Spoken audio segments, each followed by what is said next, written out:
This video explores the question, can methylcobalamin, a B12 vitamin, be an effective treatment for ADHD?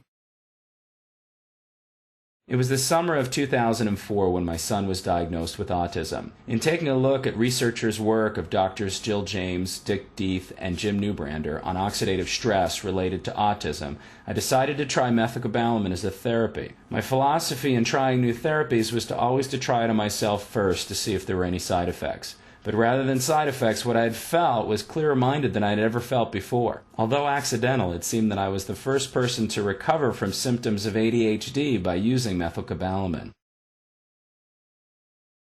If you look at the medical literature, there isn't anything yet on methylcobalamin or oxidative stress in ADHD, but there is a lot of evidence about the symptoms of ADHD, like fatigue, visual issues, headaches, gut issues, and reading and memory challenges. In an informal study, we were unable to raise methylcobalamin levels more than 5% with oral or sublingual. Then Dr. Bernard Rimland from the Autism Research Institute told me about a company who used to make a nasal cyanocobalamin gel that was 10 times more effective. Then I also found a study that shows nasal hydroxycobalamin was just as effective as intravenous. And that's what led me to make the nasal spray. Next, let's take a look at how methylcobalamin nasal spray feels to Mike, a 23-year-old with diagnosed ADD. Tell me your symptoms. ADD, short attention span. I can't pay attention to anything. I can read something and 10 minutes later, what did I just read? Going out, making plans, remembering things. Did I do that? Did I pay those bills? Bad stress. I can't get something out of my head. I took Adderall and tried Ritalin also. When I was on the medication, I did really well. I pulled straight A's a few years, and then the medication really changed my personality. Maybe depressed and not as social. I think I'm lactose intolerant, bloated, twisting in the stomach, tired. How do you feel right now? I'm in pain. like it's cramping in on me and a little weak. How long's it been going on this time? Since last night. For the past few years, I have had a pain in the stomach. I went and saw the doctor. They just told me I was gassed. Your discomfort in your stomach right now? Oh, it's like an 8. Just read the page. How confident are you that you know that information? Put this in here. Feeling a little something on the sides. I'm hearing a lot more around me.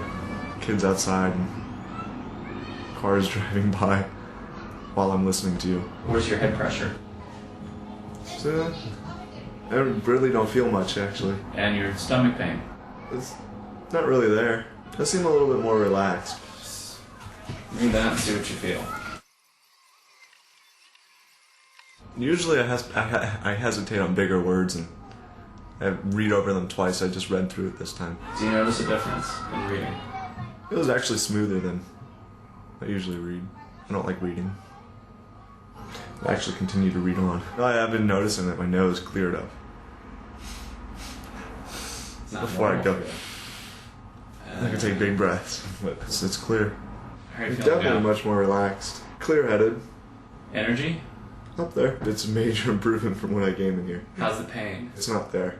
Before I was having to breathe and kind of twist to try to get the pain to go away. I'm surprised it hasn't been on the news.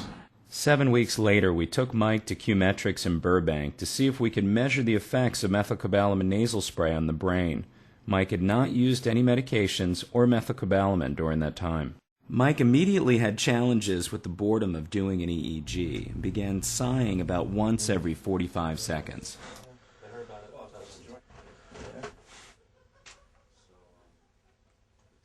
Dr. Jack Johnstone of Q-Metrics explains the patterns of ADHD that he sees while reading brain activity. This is sort of the classic pattern that you see in ADHD, and in the largest percentage of people will show this kind of a pattern. So here's what we consider to be the normal background alpha wave activity. When you close your eyes, you make alpha waves over the back of your head. Right. And they're often in the range of 10 cycles per second. And so if you see 10 cycles per second over the back of the head when the person has their eyes closed, it's pretty symmetrical. That's sort of the normal resting rhythm. Right. And this guy shows that, but in addition, every once in a while he shows this burst of slower activity. It's located right over the front of the head. Right. Then it recovers, and it bursts again, and then it recovers. So it's a transient, intermittent thing that happens from time to time. It's not going on all the time.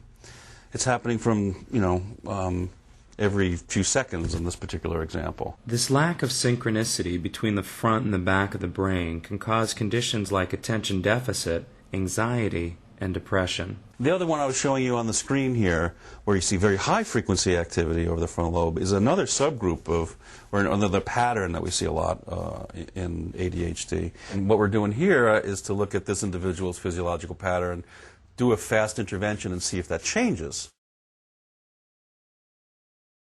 These are eyes fluttering. He's twittering his eyes. In ADHD, a common symptom is central nervous system white noise that seems to express itself at times as low-level tinnitus in the ears, fluttering of the muscles, or in this case, eye movement.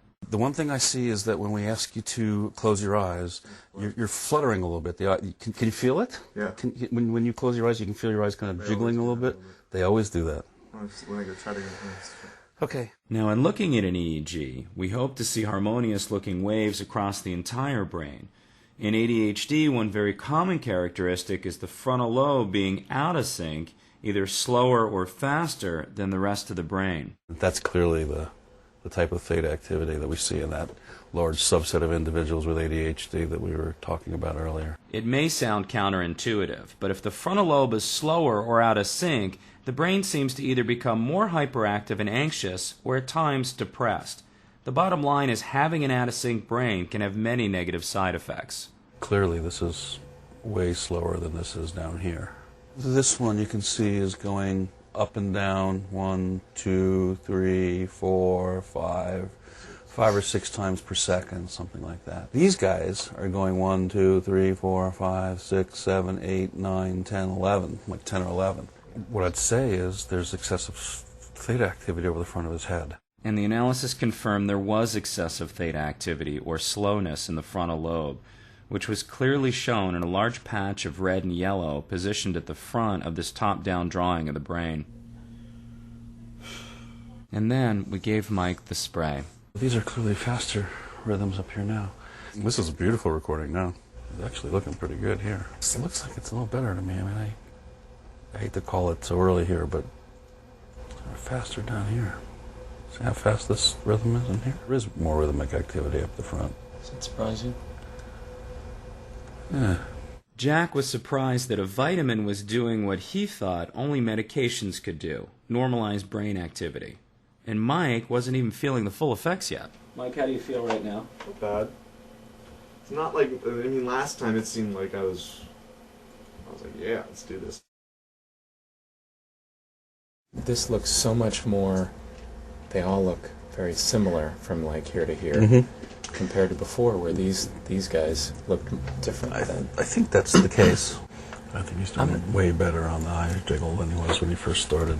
Jack noticed that Mike's eyes were continuing to be more calm, and he became a little puzzled that the back of his brain showed more fast alpha waves, something more common in meditation rather than ADHD. Not bad. I mean, nice posterior alpha.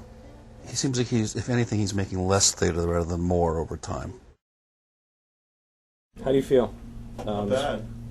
You're starting to kick in? A little bit, yeah. But I was more relaxed there than the previous ones. now what about your energy? It's up there. Okay, so you feel like you're pretty A much little bit more alert than before.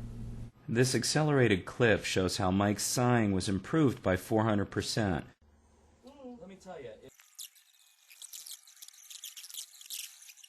So how do you feel? Yeah, it's definitely, I can tell a difference. Right. Okay, you want to stand up for a second? And, No, I'm good.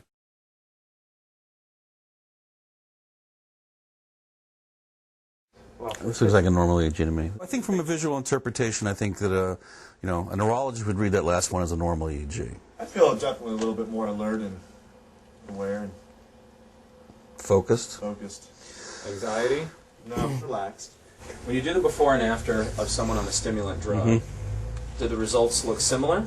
What I'm not sure about is the time course, whether you'd see that much of a change in an hour. But in fact, the stimulants are known to decrease slow activity and increase the higher frequency activity a little bit. So they would do the same thing that we're trying to demonstrate here.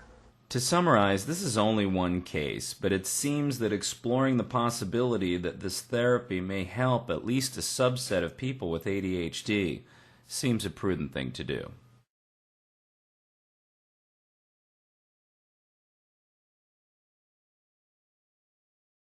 To find out more about methylcobalamin nasal spray for ADHD, please join us at the Yahoo Health group MB12 Valtrex. To watch more recovery videos, go to www.recoveryvideos.com.